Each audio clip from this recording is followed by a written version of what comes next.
ପୂର୍ଣ୍ଣଚନ୍ଦ୍ର ଦଳେଇ ଆମ ସମସ୍ତଙ୍କର ପୂର୍ଣ୍ଣ ଭାଇ। ସେ এই ଅଞ୍ଚଳର ମୁରବୀ ଥିଲେ। ନ୍ୟାୟ ନିଶାଠୁ ଆରମ୍ଭ କରି କେବଳ ପଞ୍ଚାୟତ ଭିତରେ ସୀମିତ ନଥିଲେ, ଏଠି ଆଖପାଖ କରି 10 ଖଣ୍ଡ ପଞ୍ଚାୟତରେ ସେ ମୁରବୀ ନ୍ୟାୟ ନିଶାବ କାର୍ଯ୍ୟ କରୁଥିଲେ। ତାଙ୍କର ଅକାଳ ବିୟୋଗ ଆମକୁ ସମସ୍ତଙ୍କୁ ମର୍ମାହତ କରିଛି। ଆମେ ଆସିଥିଲୁ ତାଙ୍କ ପରିବାରକୁ ଶଙ୍ଖୁଳିବା ପାଇଁ ଏବଂ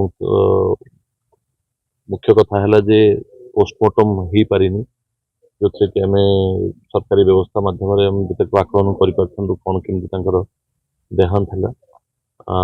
जो कथा समस्त मन भर प्रश्न रही निश्चित भाव लगान वर्षा अदिनिया वर्षा केवल पुरी जिला नुहे प्रायतः जो जिला गुड़िक वर्षा होती अपूरणीय क्षति होती।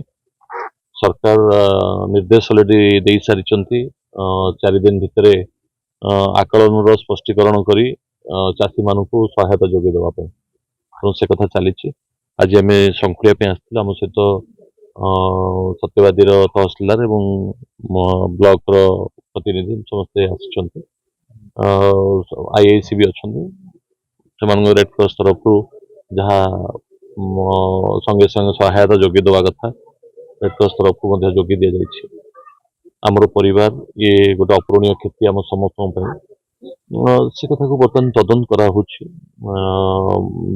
जिलापाल अधीन एक कमिटी प्रस्तुत करा बाबद आलोचना कर इनक्वारी रिपोर्ट अनुसार जहाँ आसो जेहेतु आम पाखे पोस्टमार्टम हो पारानी ये गोटे आम गोटे समस्या रही तथापि ए बाबद संपूर्ण इनक्वारी कर सरकारी मुताबक जहाँ क्षतिपूरण अच्छी क्षतिपूरण दिया।